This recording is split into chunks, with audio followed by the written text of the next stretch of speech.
Welcome everyone. The webinar will begin shortly and will be recorded. Connect with the campaign for grade level reading on social media. On Facebook, like the page Campaign for GLR, and on Twitter, follow the account at Reading by Third. Please use hashtag Learning Tuesdays and tag us to tweet anything you learn from today's webinar, and we'll be sure to retweet. We encourage you to share your questions, reflections, and observations on social media. Once again, we would love to connect. So on Facebook, like the page Campaign for GLR, and on Twitter, follow the account at Reading by Third. The webinar will begin shortly. It will be recorded and shared with you afterward.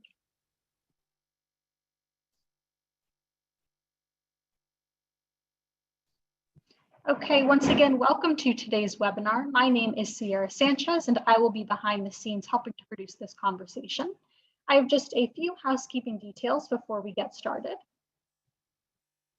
First, we would love for you to introduce yourself. So please use the chat box at the bottom of the screen to share your name, city or state, and your organization.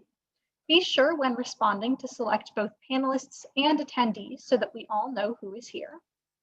All attendees are in listen-only mode, but we encourage your engagement by posting questions in the Q&A box. We will dedicate the last portion of the conversation to respond to the questions you post. This webinar is being recorded, and a link to the recording will be emailed on Friday to all who registered. And we are streaming the webinar on our Facebook Live page as well. All resources that you see shared as links in the chat will be compiled and shared in a follow-up email to all webinar registrants, and materials are accessible on GLR's Community Learning for Impact and Improvement platform, aka CLIP. Please take a few seconds to create an account if you haven't yet so that you do not miss the bios, slides, and other materials from the session. Finally, we'll be posting a brief on-screen evaluation during Q&A and highly encourage you to respond. This helps us with our commitment to continuous improvement. Finally, before we start, I would just like to call your attention to our upcoming GLR Learning Tuesdays webinars. Next week on June 29th, we have an exciting double header with a peer exchange session at 12:30 Eastern Time, where local GLR community coalitions will exchange ideas and best practices about the role of higher education and their efforts to advance early school success. Then at 3 p.m. Eastern Time that same day, we will get to learn from Dr. Kathy Hirsch-Pasek and her colleagues in a session titled A Peek into Playful Learning Classrooms, What Success Looks Like, where we will explore playful learning as an innovative strategy to meet the challenges implied by data, showing the changing composition of the fall K-3 classroom. On July 6th at 3 p.m. Eastern Time, we will engage in a discussion with state education policy leaders about key spending decisions being made now to accelerate learning post-COVID. And please join us again on July 13th at 3 p.m. when we will explore the science behind a whole child approach to learning loss recovery with Dr. Pamela Cantor and her colleagues. Finally, we're excited to share that plans are underway for GLR Week 2021, July 26th through 30th. Please save the date and plan to join us for daily sessions hosted by CGLR and a wealth of online learning opportunities hosted by state and local leaders in the GLR network. More information will be coming on that very shortly. Lastly, we'll be sure to add a link in the chat box for more information and registration for these upcoming learning opportunities. Joining you now is Emily Samos, Senior Consultant with the Campaign for Grade Level Reading. Thank you and enjoy the webinar. Thank you, Sierra, and hello, everybody. Thank you so much to each and every one of you for joining us for today's GLR Learning Tuesdays webinar titled Tools of the Mind, Key Steps in Creating a Culture of Learning.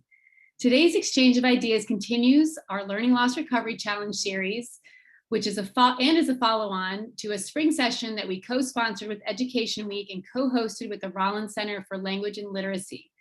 That session examined data indicating that post-pandemic, fall 2021 classrooms will include more students who have not yet had a full year of kindergarten, Head Start, or pre-K, and for whom everyday attendance is not yet habit or routine, and who bring with them the effects of having spent so many months isolated from their peers and classroom settings. Hopefully you've had the chance to preview that data presentation and see the visual representation of what these classrooms will look like and the ensuing challenges that teachers will face. We will also post the link to the recording in the chat box. So during that spring session, we had the chance to also preview several promising strategies and interventions that are available to early grade teachers to help mitigate the challenges and support our youngest learners as they get back on track. One of these innovations is Tools of the Mind, and today we have the opportunity to again learn from Dr. Deborah Leong, and really dig into this theory of teaching and learning. Dr. Leong will be joined by her colleagues, including early grade teachers who are using Tools of the Mind with their students and can speak to the ways in which this approach will help manage the changing composition of their classrooms. And before we engage with Dr. Leong and her colleagues, I have the privilege of turning it over to our moderator, Executive Director of Mind in the Making and Chief Science Officer at the Bezos Family Foundation, Ellen Galinsky. Ellen will introduce herself and briefly introduce our presenters and our commentators before we begin our discussion. And I'd like to remind you that you can find complete bios for all of our speakers linked in the chat and also found on Clip. So Ellen, I now turn it over to you. Thanks so much. Thank you so much, Emily. It's such a pleasure to be with all of you today. I saw that some of you were saying hello from rainy parts of the country, so hello from rainy New York to all of you. It's my pleasure to begin to introduce our presenters. Deb Leong, we could have that slide up. Yeah, there we go. Hi, Deb. Deb Leong is the co-founder and president of Tools of the Mind, and she is a real thought leader in education. So what she's going to share with you is what they've pioneered in Tools of the Mind, but will be so useful to all of you in thinking about the work that you do with children and with families today. Joining her also is Barb WilderSmith, who's the executive director and co-developer of Tools of the Mind. We also have two commentators with us, Michelle Beekman. If you could go to the next overhead. Michelle is joining us from the last day of school. She's a kindergarten teacher at Neptune Township Public Schools. And as Emily told you, everybody's bios is also linked here. Also with us is Priscilla Hopkins. She's the director of executive director of early childhood education in the Denver Public Schools. So we have two perspectives, one as an executive in the schools, Priscilla, and one as a teacher, Michelle, joining us. I know that many of you have had the opportunity, I hope most of you have had the opportunity to look at the really interesting data presentation that was the subject of an earlier webinar. And if you've seen it, who could forget those yellow and green and red chairs? And looking at the chairs in the classrooms, I know that I will never forget the green chairs, 7 now becoming 4, the 11 yellow chairs staying at 11, but the red chairs, which were the kids who were way below grade level, jumping up. But one comment that I did want to make is that if you look at the data, we were not doing so well pre-pandemic. To have only 65% of kids in the 3rd grade at grade level reading, even though that has dropped down to 59%, tells me that we can't just go back to doing what we've been doing before. I'm so grateful to the Campaign for Grade Level Reading for calling attention to the whole issue of learning loss and learning recovery. And now I would hope that we're ready to expand that notion a little bit. It's a little bit like the importance of calling attention to trauma-informed care and then expanding that to looking at asset-informed care. So recognizing what we know, we now need, I think, to begin to flip the switch. Valora Washington said something really wonderful. She said, I think that we have to think carefully about the language we use. Like, it's been a horrible year. There's been so much lost. It's a lost generation. We need to become the change that we want to see in the world. We need to have a growth mindset about what's going on. Yesterday, I had the privilege of talking and the pleasure of talking with Noni Lusso from Harvard, and she and her colleagues are doing a population representative study of the early childhood settings in the state of Massachusetts, and it's also representative of the kinds of care and education that young children have. And from her data, there were 3 important findings that I'd like to share with you. First, they saw the importance of parents becoming even more primary during the pandemic. And I'm so glad that that's a priority of the campaign. The second thing that she saw was a new closeness between parents and teachers, that those relationships were important during the pandemic, and those are here to stay. And then the smaller pods that were necessary this year and are going to be necessary next year brought a new calmness to the classroom that they hadn't seen before. I'm working on a documentary with the Hunt Institute about the return to in-person schooling. And Robert Hull from the National Association of State Boards of Education said what I think many of us are thinking, which is a crisis is a terrible thing to waste. We need to innovate. We have a once in a lifetime opportunity to make the kinds of changes that we want to see in the world. And I think that this session is a part of our switching to a growth mindset. And I hope that each of you will take at least 1 or 2 or 3 changes that you could actually make in your community or in your work with children. I am on the board of Tools of the Mind, and I chose to be on the board after they invited me for a number of I think, special reasons. One is that I think that they are a real leader in understanding the research on how children learn. Their program is based very, very much on the basic research of the importance of learning, and you will hear that in the presentations today. The second reason is they group in different ways that people don't group children before. They don't group children by ability level. They group them to bring as much diversity to those interactions that children have. And Phil Fisher who's been studying from the University of Oregon, who's been studying the effects of the pandemic, said that that's probably the most important thing to parent, is helping children reform the social connections in school. They also very much have children learning from each other. There's a focus on skills that you won't see in very many other programs. And finally, I think the parent relationships with the professionals are quite unique. So let's begin first with Deb. It's again my pleasure to introduce my longtime friend and colleague, Deb Leong. And Deb, why don't you just provide a little bit of an overview of what Tools of the Mind is? Thank you, Ellen, for that wonderful introduction. So I am so happy to have the chance, all of us at Tools are very happy to have the chance to share with all of you some of the things that we've been thinking about, and hope that we provoke discussion and present some ideas that you might not have had before. So next slide, please. We began Tools of the Mind 20 years ago. This was Elena Budrova, who had worked in Russia. It was her and my faculty research project to work with at-risk children and their teachers. And so we grew from one activity to where we are today. So we use the teaching and learning approach of Lev Vygotsky. So if you have heard of the word scaffolding or zone of proximal development, all of those kinds of things come from Vygotsky's approach. We are both a preschool and kindergarten program, and today we'll be focusing primarily on the kindergarten program.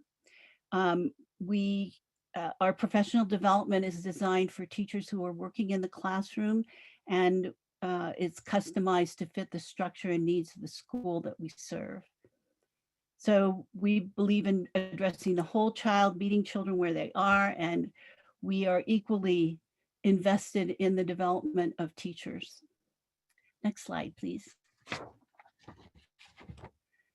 So our theory of teaching and learning, we develop executive functions, and I'll talk a little bit more about what those are later, and academic skills. So these are underlying skills and academic skills at the same time.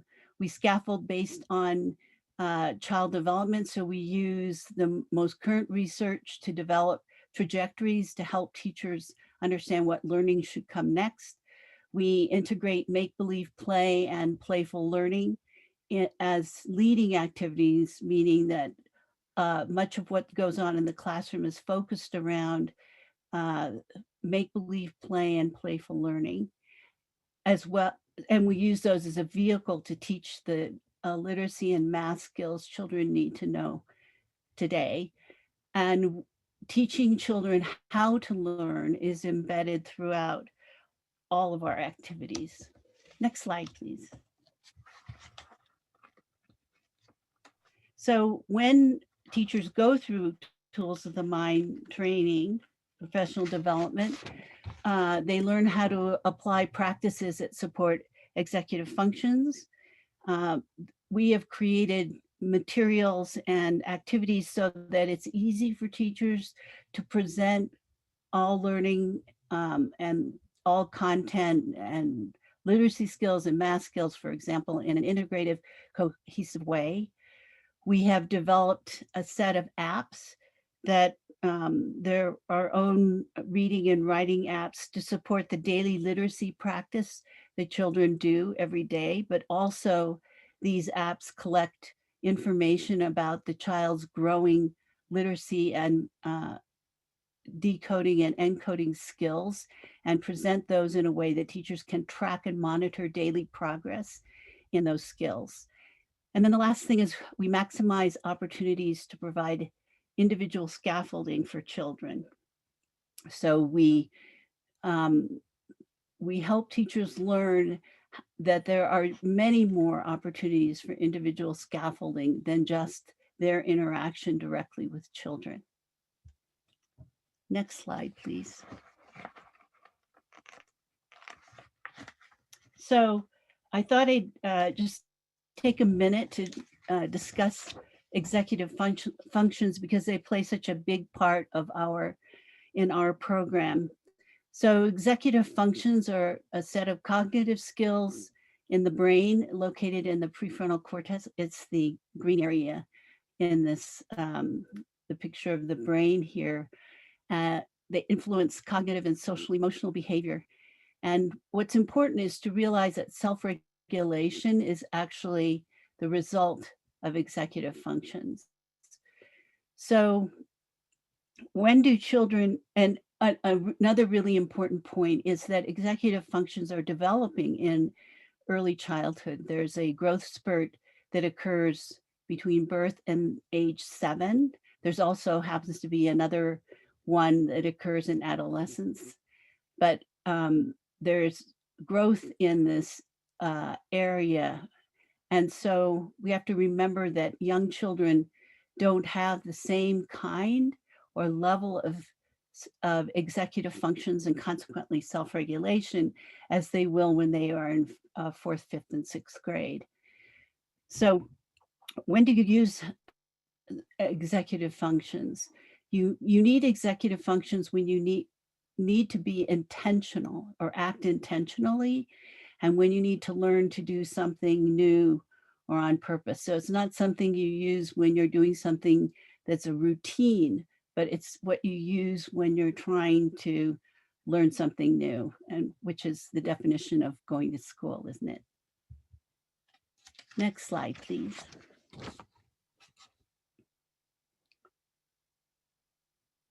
So executive functions are made up of 3 components: inhibitory control, working memory, and cognitive flexibility. And actually more detail about what they are can be found in one of the resources that we have linked to from the Harvard Center on the Developing Child.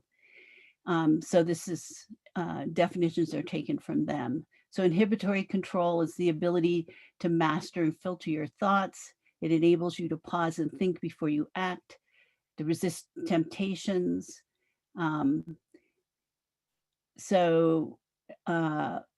This second component is working memory, which is the ability to hold and manipulate information in your mind over a short period of time.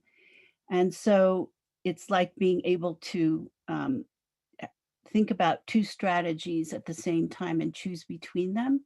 But working memory is also the gateway to remembering things for a longer period of time. So it the size of the work of children's working memory changes over time. So young children are able to hold fewer pieces of information in their mind than an older child.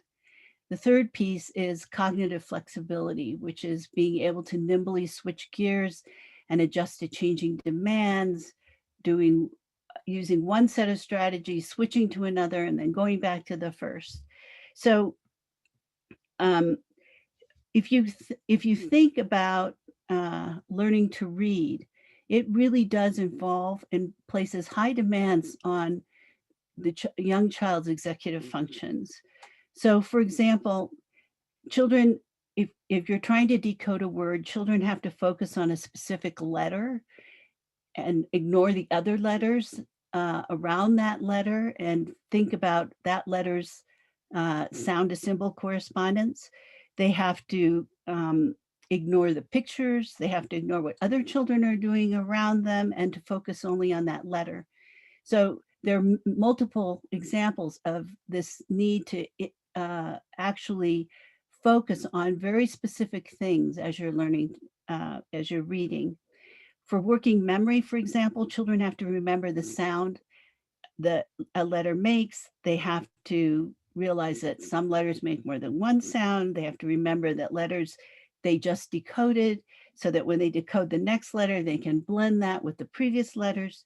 They have to remember the word after they decode it and where it fits in the sentence and what the previous words were and what that sentence, how that sentence fit in the whole paragraph. So it requires a lot of working memory. And the last is cognitive flexibility. And as I describe the pieces of memory that you have to have, you can see how the child's flipping between letters to words and back to, then to the sentence level, then back to the word level, then back to the sound and letter level. So we make a lot of demands on young children who are learning how to read. And if you take this executive function lens and look at a lot of the issues that happen in classrooms that are not necessarily cognitive, but social issues like turn taking and blurting out the answer and finishing your work and staying on task, you can see how executive functions and a child's lack of executive function could really affect their learning. Next slide, please.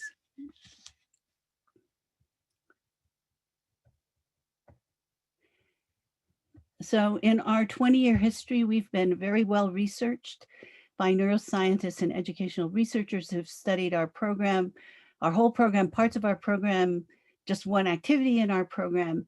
And so we have learned a tremendous amount and have really changed our program from when we started at the beginning. And but we continue to use this research in our own to continuously improve our program. So we're proud to say that we were one of the first programs to show that EF was malleable and could be increased in a classroom program. And that's the study that's on the far left that was done in 2000, I forget the exact name, but year, but by Adele Diamond.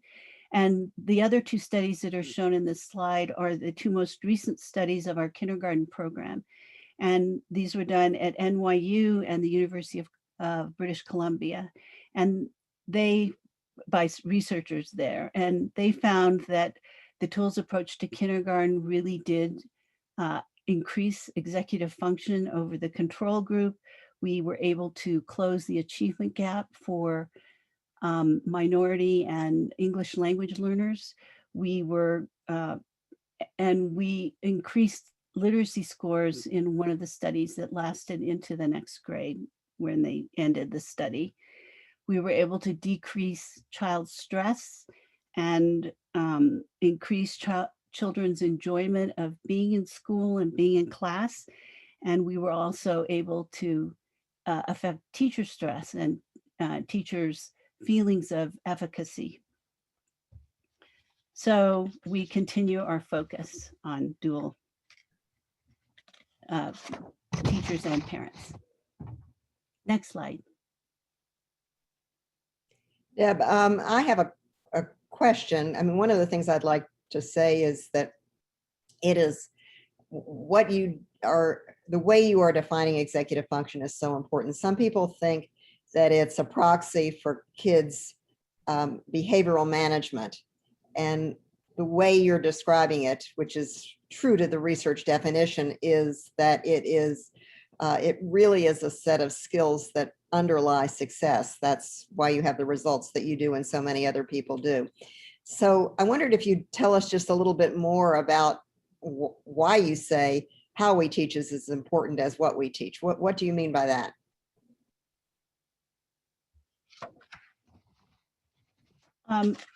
What we mean by that is that how we teaches children about learning, about how you should learn, and it establishes habits of learning apart from just the content. So next slide, please. So we would argue that while explicit teaching is really important, it's actually the practice that children do after you introduce and teach something that is really, really important, because that's how children internalize information. So how we organize practice so that children are motivated to practice and that they practice to the point of knowing they know something instead of practicing just because the teacher said you have to practice 10 minutes. So building this understanding of you practice until you know, so that they can oversee and monitor their own practice. So they, instead of it being monitored by the outside, that they internally understand what they have to do in order to learn something. And often we don't do that. We don't talk to them about how they know when they know. So that a lot of times children practice, but they're just going through the motions. I think a second reason is that complex tasks are more than the sum of their subskills. So we believe that you can't count on just getting mastery in different subskills and that they will add up to this complex task. So, we know from the new research on reading that you're actually repurposing areas of the brain, and then those areas work together in a different way. So this is very much more complex. And so it's like riding a bicycle is more than just pumping your legs and being able to balance and handle the handlebars. It's the sum of all of that together. And also we know that getting to the right answer that's not all of it. Children have to arrive at the right answer for the right reason. So you're teaching a process to get an answer. And one of the problems is that we emphasize the product because that's how we know. It's one of the pieces of evidence we use to decide whether a child knows something. But often we don't check on the process that was used to get the product. So if you guess and get the same product, that is not the same as using a math formula the correct way to get the right answer. And so it's really important that we, number one, check the process, and number two, make sure that we give feedback on the process that is close enough so that if the child doesn't understand what they're doing and they've guessed, that you can correct that.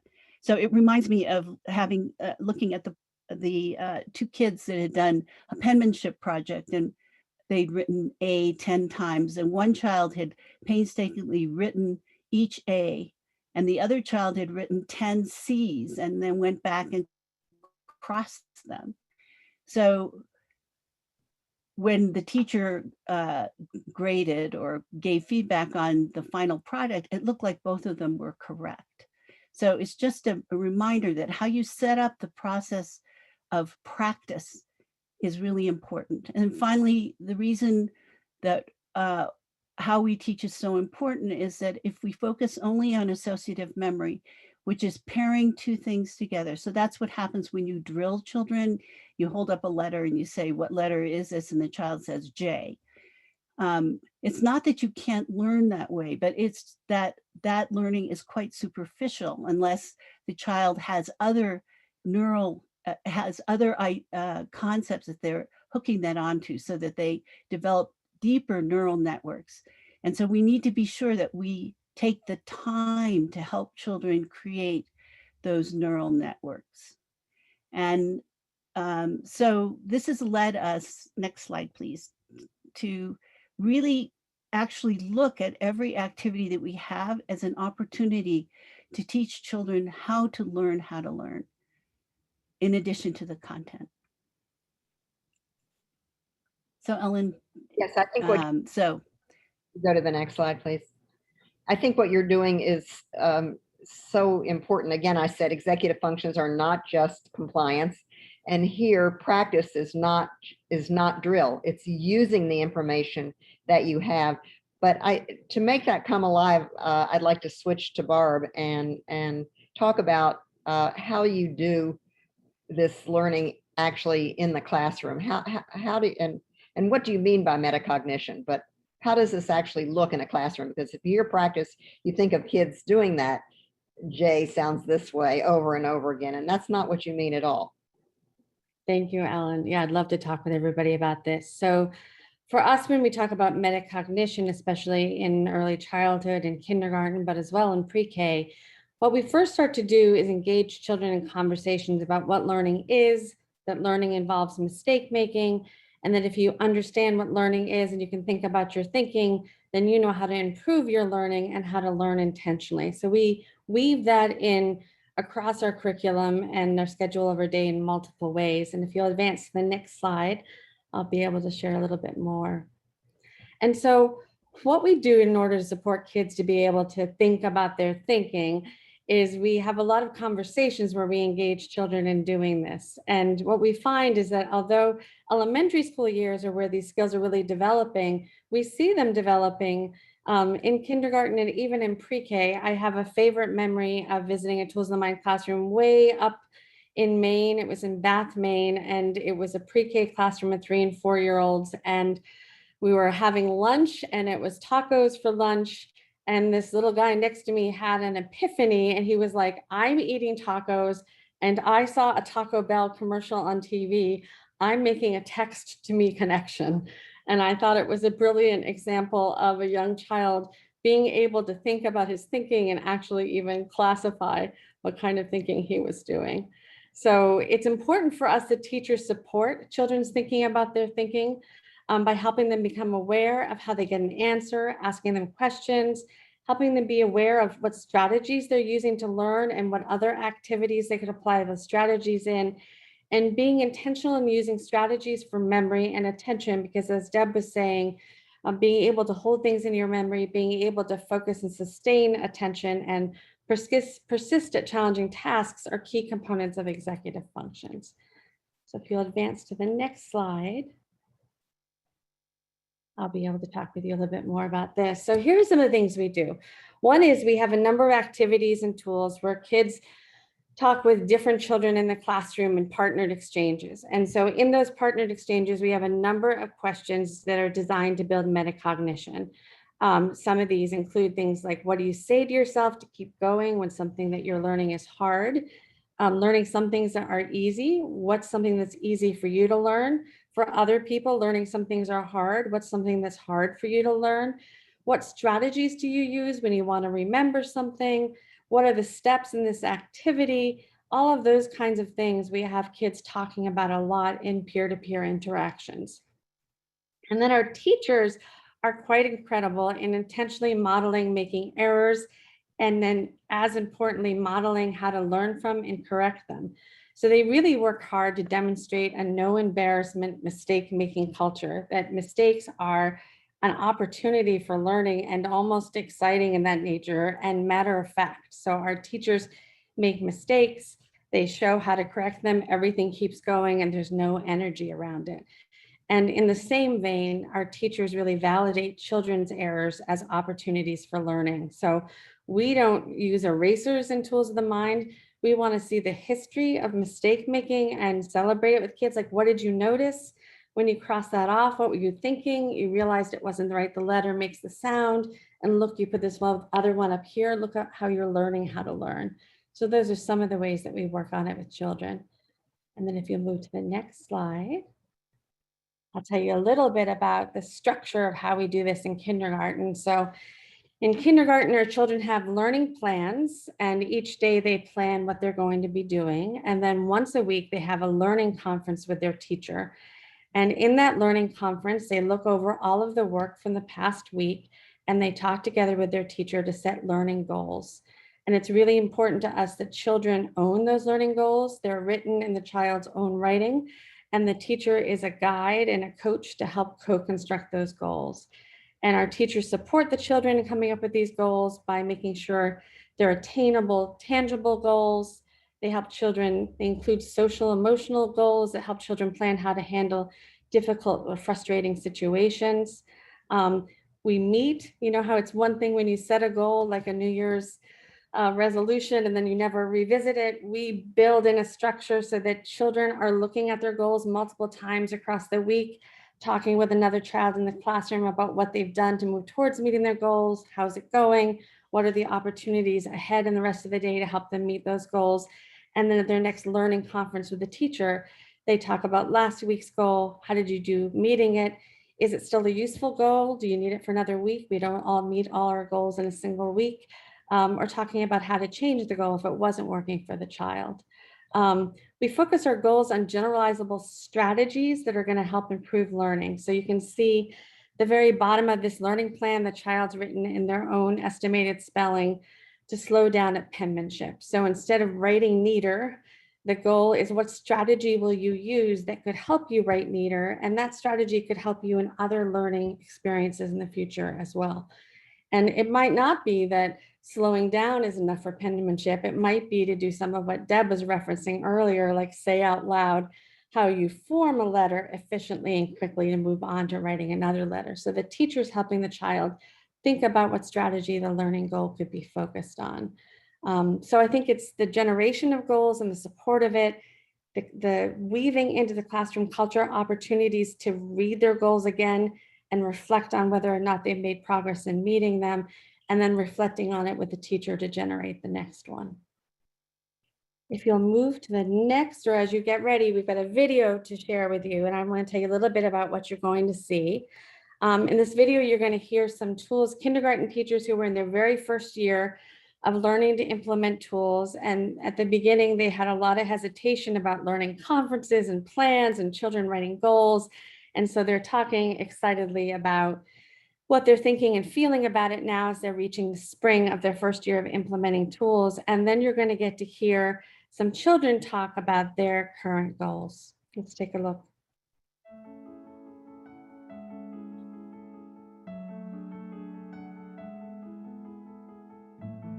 During learning conferences is a great example when you're looking through work with students and they can actually sit there and look through their work on their own and decide, oh, you know what, I really need a little extra work on working on my middle sounds. And, you know, they're actually really evaluating what they've been doing and thinking deeply about it. And then throughout the week when they're doing it and they've got it written down that that's their goal, their friend can go up to them and say, oh, your goal is to work on your middle sounds. Have you been working on that? And then, oh yeah, oh no, I could maybe work on that here. And just that ability to have that conversation with no one being hurt, no one being upset. No one's critical of each other. They just kind of work together to get to their own goals. And what was your learning goal this week? To write 2 sentences. To write 2 sentences. That could help you. Oh. Tell. What is your learning goal? Picture and words. Picture and words. Take a look here. Can you tell me what it says? Actually, I forgot. That's my last goal. This is to be friendly from other people. I already do that, but Ms. Riley wants me to be more friendlier. More friendlier? Yeah, are you working on that? Yes.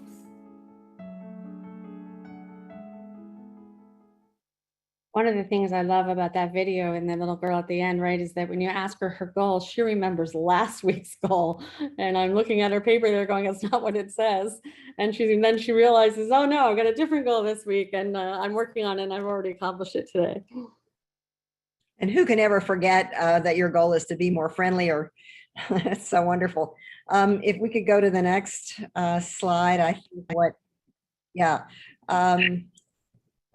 I've been talking about a lot, and I will continue to, about redefining things. And recently I looked for a photograph of a classroom, and all I could find was the pictures of children in rows with one child holding up a hand. And that is the antithesis of the way that learning happens in a tools classroom. But Barb, why don't you talk about what you mean about how peers work together and how they scaffold each other?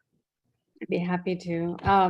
I think as teachers, we feel this sense of ownership and mission to provide all instruction to kids, and we underestimate what we can do if we actually create and build this culture of peer scaffolding. And it's a culture in which children know how to support one another's learning. And I think often if we do that, we're thinking about having a child with more skills in a certain area or help a child who has fewer skills in that area.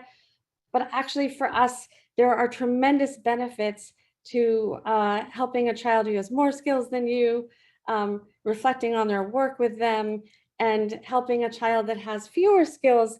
There's benefits for that child as well, because in helping somebody think through how to do something you already know how to do, it reinforces your learning and your awareness and use of strategies and about how learning happens. So the other big benefits are, we believe that the most powerful instruction happens in one-on-one interactions with children, and the next most in small groups. And so when you've got this culture of peer scaffolding going on, you have more time to work with each individual child with your scaffolding interactions, because kids are naturally providing support to one another. And it means that their independent practice has fewer errors, and kids are engaging in the correct process that Deb was talking about. So it's not just that the product looks right, but that the process is right, because children are engaging in it together. Deb and I and all of our colleagues in tools will talk with teachers when we get started, because there was this real ethic in education for a long time about minding your own business, like don't worry what somebody else is doing. And for tools, we think about that really differently. Like we really acknowledge of, oh, you're noticing that they answered it that way, and if they understood, they might do it this way. I wonder how we could talk together about this. So we really engage children in noticing and supporting one another's learning. And the other important benefit of this for us is that these kinds of social interactions between children and learning activities are building feelings of belonging and agency and acceptance in the classroom community. And that's why I think the study that Deb was talking about, that Adele Diamond recently did, showed that there were fewer cliques in tools classrooms and fewer children who were left out or ostracized than in the controls, which is something that made us feel very positive. If you'll advance to the next slide. Thank you. So our lessons from Tools of the Mind include a number of things. One is that we believe that our pairings have to enact principles of equity. So we want to make sure that children with fewer skills in any given area are being a partner, actually providing meaningful support and feedback to more skilled partners. So in Tools of the Mind classrooms, every child partners with every child as a learning buddy across the year and across a given week. Peer scaffolding, for it to be effective, requires norms and clear focuses and child agency. So teachers teach children how to scaffold both the tone and the approach. One of the first things that made my heart sing in Tools of the Mind in a classroom was in a pre-K classroom where a child was looking to find the letter that made a sound in his message, and the child next to him circled an area that said, it's one of the letters in here. And I thought, if his peer knew how to do that and not just say it's an N, write an N on the line, I knew something powerful was happening in that classroom. Teachers and children identify the focuses of scaffolding, and they're normed for an activity and individualized. So those learning goals that we just looked at together, it might be that the scaffolding is happening around rereading what you wrote to somebody or showing them your picture, but also as you have learning goals, it could be that one child's working on writing more of the ending sounds in their words, and another child's working on writing 2 sentences. And when they have these interactions, checking one another's learning, they're actually supporting differentiated goals across the children. And children practice and learn how to be a good partner to every peer in their classroom. So as I said, and I want to emphasize, one of the things that makes me proud of Tools of the Mind is that every child partners with every other child in the class with no exceptions. And I think most teachers have a couple kids that may have more challenges partnering with another child, and we are intentional in supporting those so they're positive interactions, but they still happen.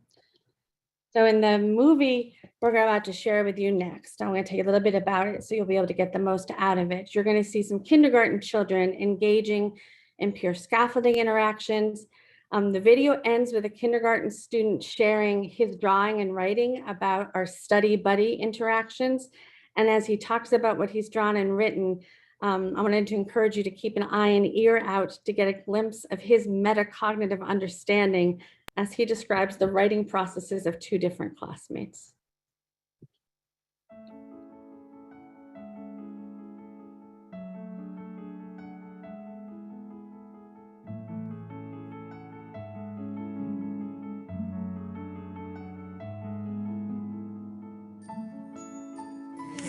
Remember, if it's a long word, it's a long line.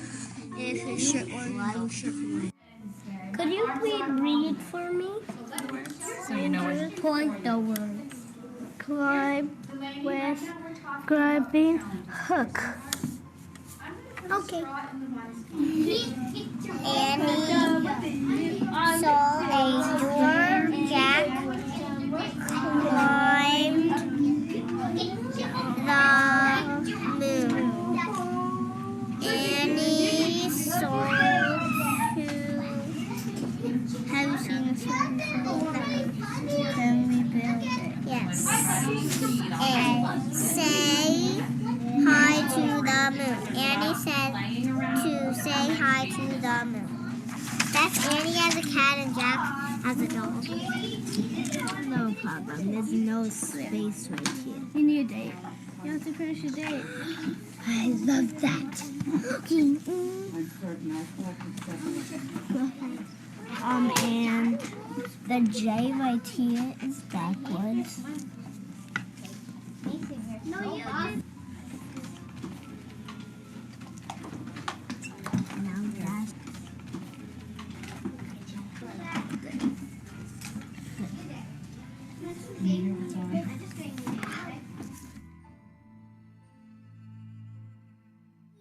and him with the paper, and they're singing on the chair with the team captain's basket, and they're saying, is it D or the THE? And he says, I am going to, because he's thinking I am going to, and then my message is, Tuddy, buddies, are happy because they're both happy. They're like a team.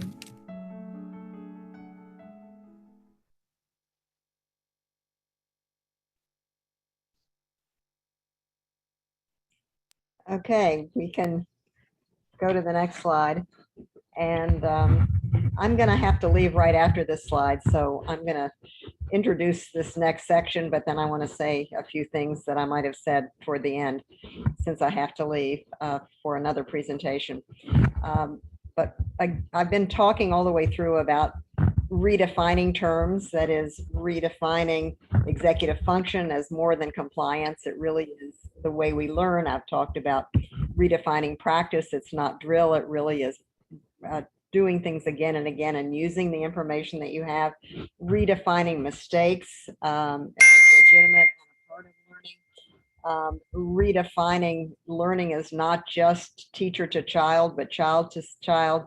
And here I think is a really important lesson from tools, which is that the way that children are grouped are not by ability levels, which is what so many classrooms do. They're grouped in very different ways, and I want you to share that. And then had I had an opportunity to keep going, I think the way you work with parents, again, is redefining the parent professional relationship, because people are doing activities and learning together, not just the teacher instructing or nudging the parent or having the parent do homework. So I hope that you will take some of these ideas from tools and use them as a part of resetting and creating numbers that are so much better than even the numbers that we're going back to at the beginning of the pandemic. And it's been a joy to be with you all today. Thank you. Over to Deb. Thank you, Ellen. Thank you, Ellen. You can have the next slide. So as Ellen said, we've really worked hard on trying to really examine the effects of ability grouping and trying to find another way around teaching. So, you know, ability grouping is something that we've done because it's really well-intentioned. It's trying to get all children with like needs together so that it's easier to teach and you can do more intensive scaffolding. But as we all know, you know, ability grouping actually becomes a social hierarchy. It has unintentional negative effects on the lower group, and children become discouraged if they're in the lower group. And what it's more than just sort of the social effects and the motivational effects, which are bad enough.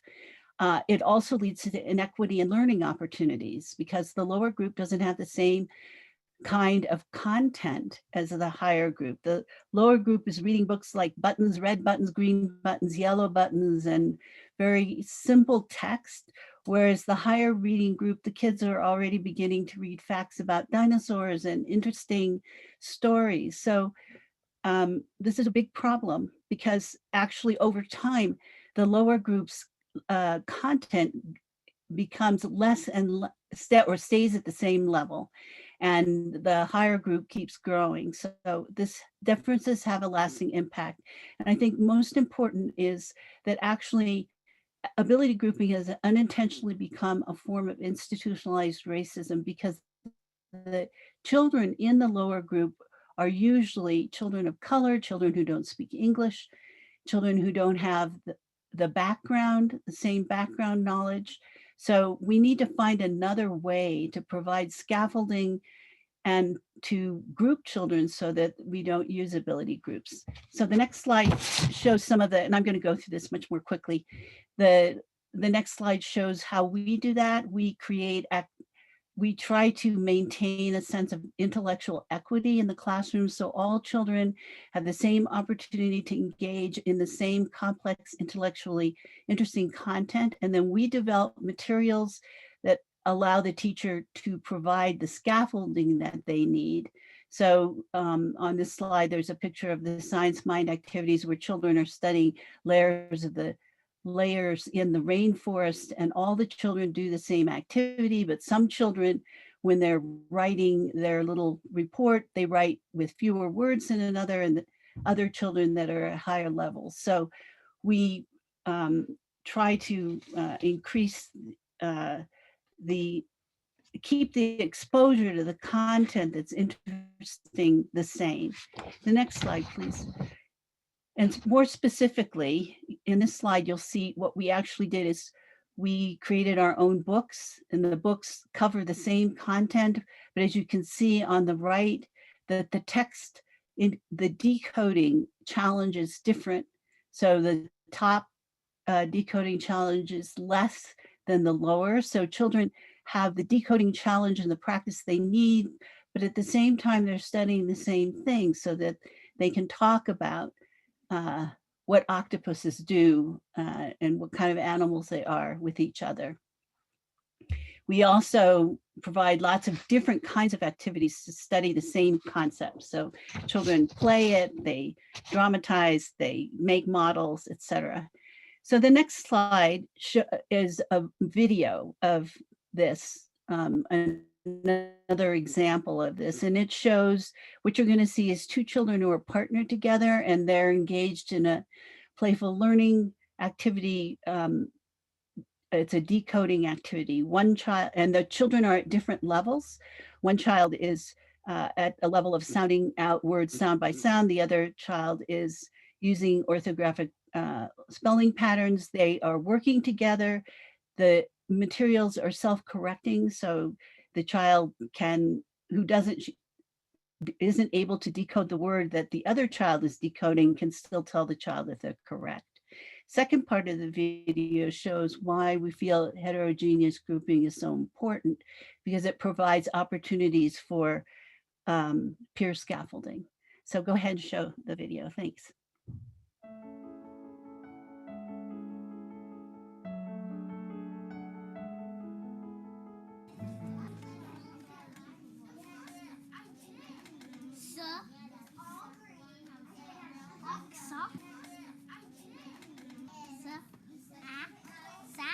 Is she right? Show her. Okay.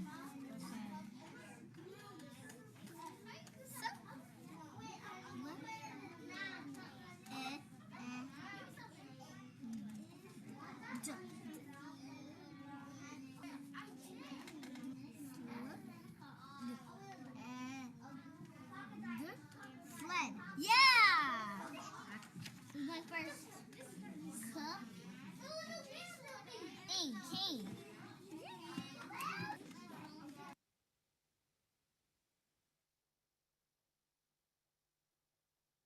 Around. No, you have to do it more. This is not how you make. Sarah, you see this? This is how you make a circle. What does it say, Frankie? This is how you make a circle. I did it. I make a circle.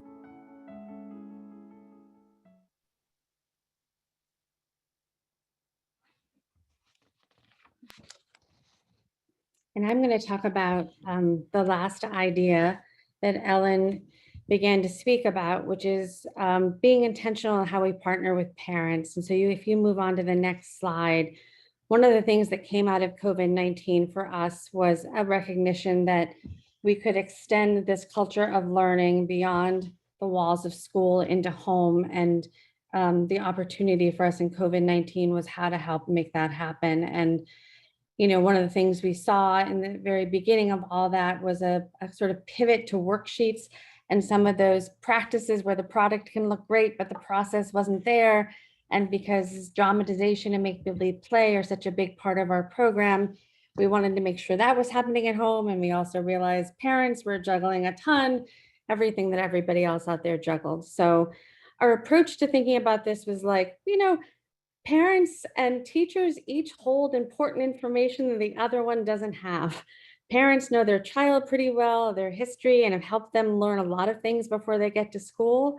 And teachers have a vast knowledge of child development and how to help children learn and how certain skills develop. And so when COVID happened, what we did was we developed a platform for teachers and parents to communicate and share video of children's learning at home. We've applied the tools approach to scaffolding with short interactions to help parents be more effective in supporting children's learning at home. So parents were sharing video, parents and teachers were thinking about it together. What do we notice about what's happening in the child's learning? What might be something that we could do to support the next step in their development? And it was a real sharing of ideas. And as was mentioned at the beginning of this, I think teachers and parents felt closer than they ever have before, which is something I don't think most of us would have imagined. So if you'll advance to the next slide, I'll just quickly talk through sort of how we manage this. So we had a weekly video ask of parents, and parents were able to use their cell phones to capture the video and share them with teachers. And we set up designed a system where it would auto translate messages into families' preferred languages. So we had about 500,000 messages in over 21 different languages going back and forth between teachers and parents, looking at and thinking together about children's learning and how to support it at home. And we really wanted to make sure the dosage was small and right for parents. We don't think school and home are the same place. And we also wanted kids to still be engaging in playful learning and play, because for us, as Deb talked about with the Vygotskian theory, the activity with the most developmental potential for building executive functions is make-believe play or dramatization. And so in our next video, you're actually going to see video from Michelle Beekman's classroom, who's one of our panelists, and her parents. Thank you to them for giving us permission to share their video. You're going to see video that those parents shared voluntarily with their teacher, Michelle, And she was coaching in order to support parents in helping their children learn how to learn and in building some core social skills that children were going to need as they got back to working with and playing with peers. So let's take a look. The video quality isn't always good, but what's happening in it is fantastic.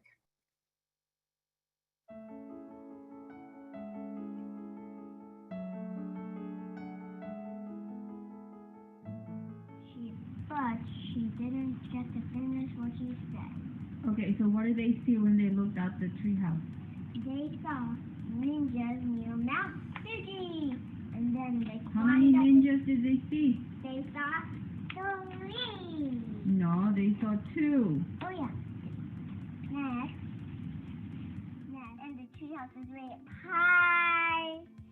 And Jack and Annie are in the treehouse again. What are they looking at in the treehouse? They're looking at the book upside down. And what happened to the treehouse? It was spinning and spinning, and what happened? Spinning, spinning. Did it go high or low? It got really high. And Jack and Annie were in the canoe. So they see army of ants, and what happened? Where did they end up? Jack and Annie hopped inside a canoe. And then Jack and Annie are in the canoe with no paddles. The crocodiles in the water too. The monkeys on red flew at them. Okay, what happened? And what And happened? then Jack and Annie said, Papa, and then Annie said, everything is water. I just got back from the rainforest. I saw a lot of things. And the mountain rail. I saw a bird in the mountain rail. I saw a monkey in the canopy rail. So we're gonna pull one out. You gotta remember, you gotta sound out the word slowly.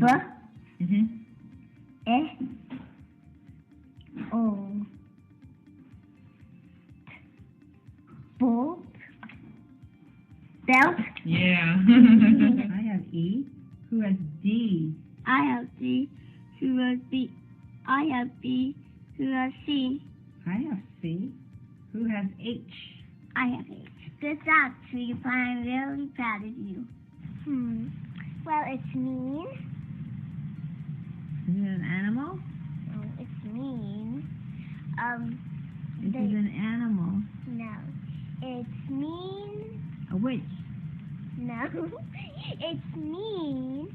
It steals gold. And it goes A pirate. Yes. So here's the pirate. Sounds. What's the picture? Bed. Bed. D. How many sounds? 3. Good job. Thank you. So I'd like to pivot us to introduce 2 of our panelists, Michelle Beekman, who's a kindergarten teacher in Neptune, New Jersey. That video is just all from families and children in her classroom this year. And Priscilla Hopkins, who's the executive director of early childhood education in Denver Public Schools. So you can hear a little bit about their perspective. And I wondered, Michelle, since we've just been looking at video from your classroom, maybe we could just begin by having you talk a little bit about how you lay the groundwork for parents to feel comfortable contributing videos to you, and about what it was like last year when you'd been with the kids for most of the year, and how it felt going into it this year, and how you feel it played out. Okay, hi everybody. Like Barb said, I'm Michelle. I've been teaching tools kindergarten for way longer than I'd like to admit. I had a little girl guessing my age the other day, and she told me that I was like her grandmother. So I'm not sure how I feel about that. But so when we started last year, like Barb had mentioned, or Deb, I can't remember, that a lot of people, because it went virtual, kind of pivoted to worksheets like in a panic. And by the time we went virtual last year, it was March. My kids, they didn't know, we didn't do worksheets. So I didn't think we could just pivot to that. That's not the routine we were in. That's not what we did in school. That's not how we learned. You've seen all the videos. So it was really important to me that we kept doing what we were doing.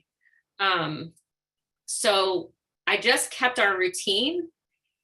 And what happens I guess it was lucky kind of in the beginning of the pandemic, people were home a little bit more. So they were able to join on with their kids and see our routine and see what we did. And they took part in it. And I just tried to stay with it. I made packets of the games and props the kids could make. And my kids and I went on a little Sunday tour of the town and dropped off the packets to the kids so that we could keep doing what we were doing before. And I think the parents appreciated that. So then I said, when you make the props, send me a picture, send me a video. And I think what encourages it, not that I would tell anybody they have to do this, is every week I would send a weekly recap highlighting the videos that were great from the week, like that executed, like this is what play really looks like, or this is what, I never said that, but just like, hey, look at what's going on great in our homes. And we shared it because that really started because I felt a little defeated. And then when I looked back at all the videos, I was like, you know what? A lot of good things are happening. So everybody else should see all the good things that are happening. So I think when families saw that, they're like, hey, we can do that. So they shared video and then pictures and video. So I just started this year the same way. And again, once they saw the recap, they're like, my kid can do that, or I can do that. And they shared. When Barb said we've exchanged 21,000 messages, I laughed because I could say probably 10,000 of those are on my tools account. I have a kid with over 1,000 messages with their family. She's been virtual all year. Barb could tell you too, like we had dads playing with kids, and we did videos where I think when then somebody said, oh, wait, look, the dad is playing. So the next week I got 3 dads in the video. I don't know. I just felt like maybe it was a little bit of positive peer pressure. The more they saw, the more people thought, I could do that. We're capable of that. So it's been ongoing since March to now, all the different sharing that we've been doing. And the parents, I keep thinking to myself, wow, if we go back to a regular schedule next year, how will I stay so connected with the parents? I feel like you're connected with parents, but not in this way, not in a way where they are getting learning and how we learn and all of those pieces. Like the parents are getting a little bit of that. Like in the beginning, they'd say they want their kid to do X, Y, and Z. And I'd say, well, like give them a little dose of working memory or a little dose of why we do it the way we do it. And then they're like, okay, I'll back off a little bit. So I'm just trying to figure out like how to maintain that in a regular year. Like, I don't want to lose that at all. We won't allow you to. Thank you. Priscilla, I want to turn to you for a minute and ask you 2 things. If you'll talk about your big picture experience as an administrator implementing tools in your pre-K classrooms and what that experience been. And there was also a question in the Q&A about dual language learners and their experience in tools classrooms. And I thought you would be the perfect person to speak to that. Oh, thank you, Barb. And it's so nice to be with everybody. And one thing I just want to say, when I watch the videos and when I always get a smile on my face when I think of my tools pre-K classrooms across a very large urban district in Denver. The word that encapsulates everything for me is joy. And that is so important for me to see children like in Michelle's classroom, even learning online with the wonderful materials, just to see the joy of learning in their eyes. Is everything to me. As far as implementing it, we just get requests, more and more requests every single year for tools implementation. And we partner with Tools of the Mind, and they help us spread the word to people who are actually asking for it. So I would say that one of the things that is so wonderful is whether you have new teachers that are just learning, because so much professional development is embedded into the actual teaching. The teachers are learning about the way children's brains develop as they're teaching all of these lessons. So that's been really, really wonderful to see. And then veteran teachers also are just gaining a fresh perspective of how to bring all of these things that you've heard about today. And I can tell you, we have a lot of Title I schools in our district, as you can imagine. And students that are in Tools of the Mind classrooms, performed significantly higher than other Title I schools who did not implement tools. And so much of that just has to do with the engagement of the children and the engagement of the adults as we support them with the learning. So that's really, it's just been a really wonderful thing to see. And I love talking about tools of the mind because it's just been such a positive, you know, curriculum and way of, it's so much more than a curriculum. It's really understanding the human brain and how children can learn joyfully and meaningfully and with intention. So it's just been great. I so appreciate that. Thank you. Michelle, I wondered if you could talk a little bit about peer scaffolding study buddies and how that works in your classrooms and what your experience has been, what it's like for kids and what's like for you as a teacher when it's up and running. Yeah, I think maybe that's one of the things we missed most when we were apart, right? That, I mean, study buddies became moms and dads, I guess, but it wasn't the same as having the actual study buddy in the classroom. And I'll just keep repeating that every kid works with every other kid as a study buddy. It's like on a rotation. So it's not like you're always my study buddy. Every week you get a new study buddy and somebody new to work with. And that really does build quite a culture of kids helping kids. And they're, even during a week, like just because you're my study buddy, then when we're sitting on the rug, I might be sitting next to another kid who I talk to that can help me out. I'm very dependent on study buddies. There's one me. I do have a paraprofessional, so 2 adults, but we can't certainly be everywhere. I just smiled when I saw that little one of Sarah. I made the circle. First of all, Sarah's probably in 5th grade now. So like when I see that little video of her, you know, we're counting on kids interacting in that way. It's so very powerful. Kids are always listening to adults on what to do, right? But to talk with your peer on what to do is so much more powerful for them. And they enjoy it. And everybody has something to offer. They're not ability group, but everybody can help somebody else, even if it's how to make a circle. Or like you saw that video of them doing the decoding of the words, just because the words were harder, like it said in the video, he had the picture on the back. So he knew what she was decoding. So he could help her, even though she maybe was a little bit at a higher level than he was. I mean, it's one of my very favorite things. And the kids look forward to it every week. Like, who's my study buddy going to be? And there's never a, oh, I don't want to be so-and-so's study buddy, because it's just not part of how we roll. So, and it's everything. Like, you can ask your study buddy. That there was a little mediator at one point, I think, that a teacher made that said, like, first you could try yourself, then you could ask a study buddy, and then the teacher might come and help you. So like the teacher was like your last resort versus your first resort. So again, I think one of the biggest pieces we were missing, sitting behind plexiglass, and we made telephone strings and everything, string telephones, we tried, but it was definitely a challenge. Thank you. I see some questions in the Q&A. So Deb, I wonder if maybe you could turn your camera on too. And there's a question from Don Burton that wants to know about our digital products. I'm thinking he's thinking about power tools and our DWA and how these incorporate these principles and our lessons learned in the digital products. And he wanted an update on any research that we're doing around them. Hi, thank you, Don, for your question. We have embedded the peer scaffolding in the actual Power Tools, which is our reading program, so that children read with a partner. It also has embedded executive function practice. So when children come to a word that they don't know, strategies are pulled up and the children choose a strategy. So again, it emphasizes this, or the strategy, use some thinking before you act. And finally, after the child reads a sentence, for example, the book reads it and the children have to reflect on whether what they read is the same as the book. So all of the learning that we've done, we've embedded executive function practice, we hope, into the app. And we're continuing to collect data.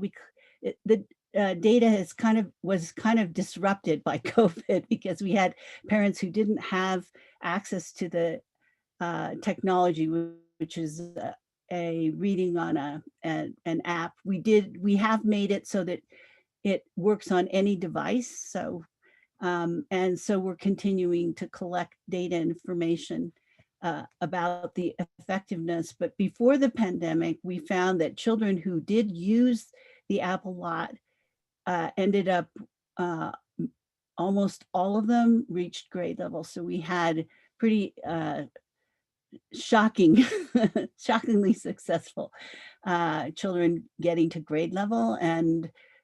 But we had such a small sample. I feel like there are things we need to tweak. So Barb, do you want to add to that? The only thing I was thinking about, Deb, that I don't know if Don knew or not, but for everybody else, what we did when COVID-19 hit was that we extended our apps so they could be used by families at home, and we set up so the data at home would flow back into the classroom. And so I think that has a potential to be game changing. And we're also making those apps available to children over the summer. And one of the things I love about them is that they have scaffolding on demand. So one of the things that Michelle was thinking a lot about as we started looking at videos of learning at home is that, you know, parents and teachers, we tend to do too much scaffolding and not let kids struggle enough really where they can learn and not step back. And so one of the things I love about our Power Tools app is that the child has agency and asks for help when they want it. And we saw a real change in teachers when that happened, because they no longer needed to provide the support. It's provided on the app. The child can go for it when they want. But I also see tons of video from Michelle's classroom and other tools teachers where they're really focusing on helping children be a good study buddy. Like, if she doesn't know the word, what should she do? And what should she do now? And can you help her use that strategy, which makes all of that sing when somebody else isn't there. Deb, I see another question. It's from Caitlin Angulo, and Priscilla answered it a bit, but I just didn't know if you wanted to add anything to it. She wants to know about Tools of the Mind's usage in dual language classrooms. And she asked, what do partnerships and learning goals look like in a classroom when students have different language needs and abilities? And I wondered if you could talk a little bit about your experience with that, because Tools has been implemented in Chile, and Deb's done a lot of work in thinking around this. Yeah, so, you know, Vygotsky is very language-based. So his idea is that you should process, that children do better if they can process things in the language that they're most comfortable with, and also then use that information in the language that they're trying to learn. And so so learning goals, you know, if the child can express them in English, that's fine. If they express them in their own language, that's fine. And the child would write the goal anyway in their own invented spelling. So what's important about writing the learning goal is that it means something to the child. And so, you know, when we first started doing this, teachers would write these beautiful learning goals, these 2 long sentences, and the child could not read them. So it had no effect on their behavior. And we found that even all the child had to do was to draw a picture of the pen to remind themselves of something, or draw a picture of a book to remind themselves of something. So it's really important that the goal be expressed in the way the child makes sense to them, so that they can explain it, so it is useful to them and useful to their partner. Am I answering the question correctly? I don't see it, so I'm trying to remember it. And so we've had incredible success. We have created a lot of things so that children can either learn in Spanish, because we've done the most work in Spanish, so that they can we have an entire curriculum in Spanish, and Priscilla can talk to that, because they have a different, we were trying to accommodate different models of dual language instruction. So we have Chile, where, you know, they're doing everything in Spanish, and we had places like DPS that has a different model. We have places where children really don't have instruction in their native language. So we tried to construct things that would make transitions easier for children. So Priscilla, maybe you want to.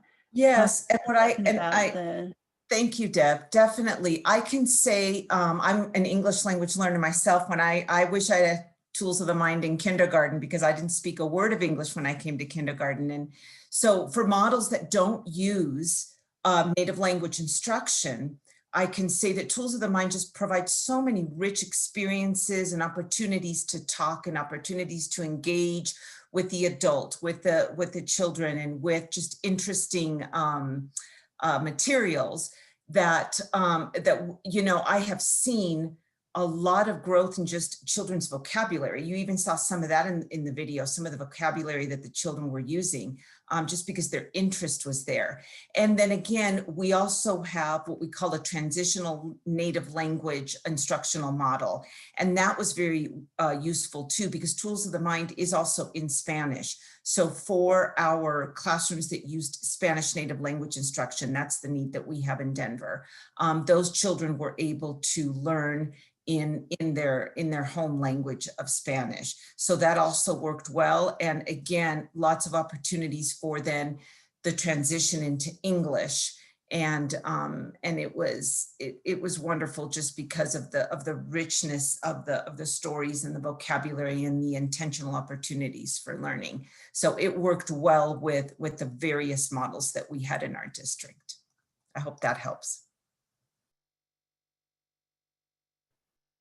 I think it does. I'm looking to see if there are any other questions we haven't answered. I'm going to mention some people have been asking us about a welcome packet. So I'm just going to clarify that when programs implement Tools of the Mind and contract with us, one of the first things we do is have a welcome packet for teachers who will be implementing Tools of the Mind in the next year that helps them prepare and understand what they're going to be doing, and some reading and things they can do to get ready. So some people asked about that, but it's for people who are implementing tools for the first time next year. And a few people maybe have been implementing tools and wanted to see it again. So I'll make sure that I add my name into the chat as well and my email address before this is done so that you can see it.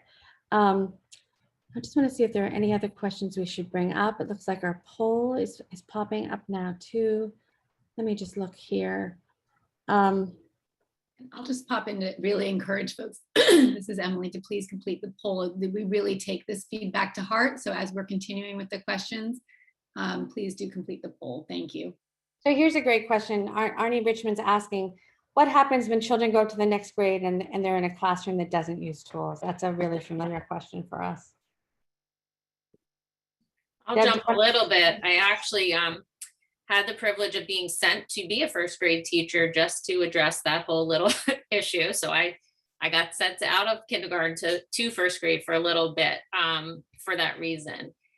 I find the tools kids to be ready to go into whatever it is the curriculum is in first grade. That's the whole goal of tools, really, that they learn how to learn, not just in tools, but anywhere. So all of those strategies they take with them. I say the only, if you want to call it an issue, sometimes is around language. Somebody asked a sight word question in the Q&A that I answered. Sometimes in tools, we call them memory bank words, right?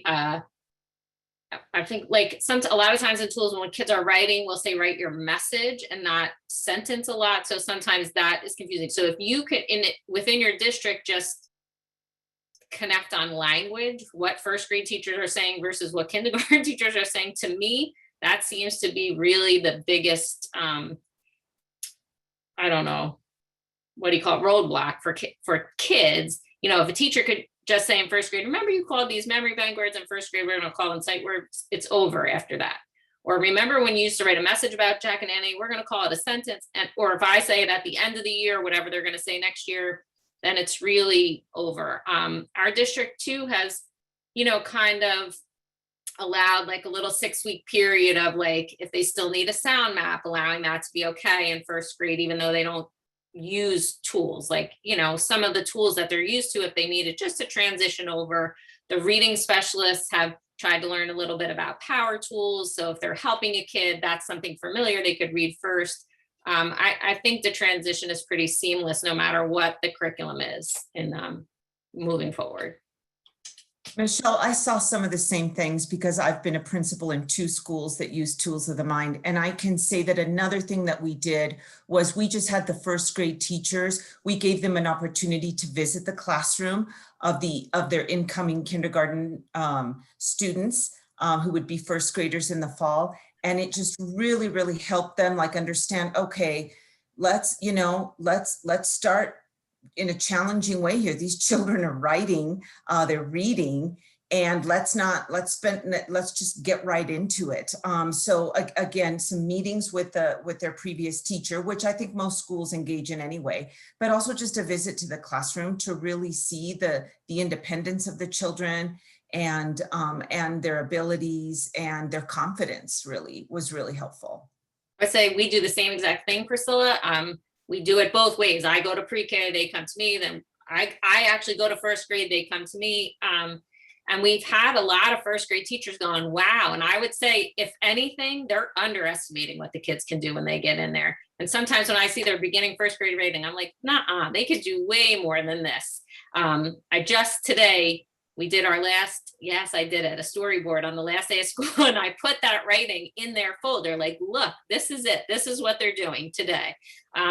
Just so everybody could see it. But yeah, if anything, I say they're underestimating what kids can do when they get in. I completely agree. And they can start right where they left off, so to speak. They're not going to, you don't count on a loss or anything.